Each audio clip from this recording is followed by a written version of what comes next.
एक राजा था। उसने एक सर्वे करने का सोचा कि मेरे राज्य के लोगों की घर गृहस्थी पति से चलती है या पत्नी से।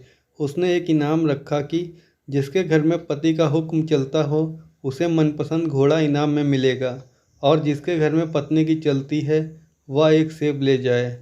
एक के बाद एक सभी नगरवासी सेब उठाकर जाने लगे। राजा को चिंता होने लगी, क्या मेरे राज्य में सभी घरों में पत्नी का हुक्म चलता है?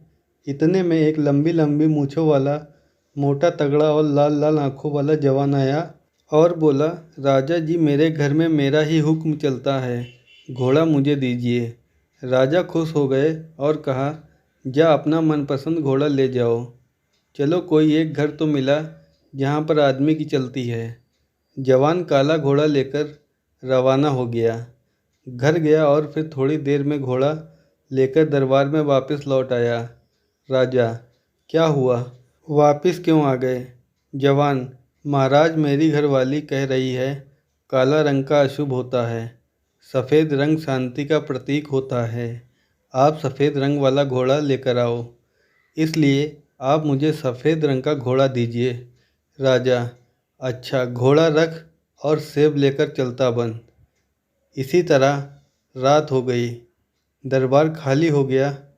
लोग सेब लेकर चले गए। आधी रात को महामंत्री ने दरवाज़ा खटखटाया। राजा, बोल, महामंत्री, कैसे आना हुआ? महामंत्री, महाराज, आपने सेब और घोड़ा इनाम में रखा है। इसकी जगह अगर एक मड़ा अनाज या सोना वगैरह रखा होता तो लोग कुछ दिन खा सकते या जेवर बनवा सकते थे।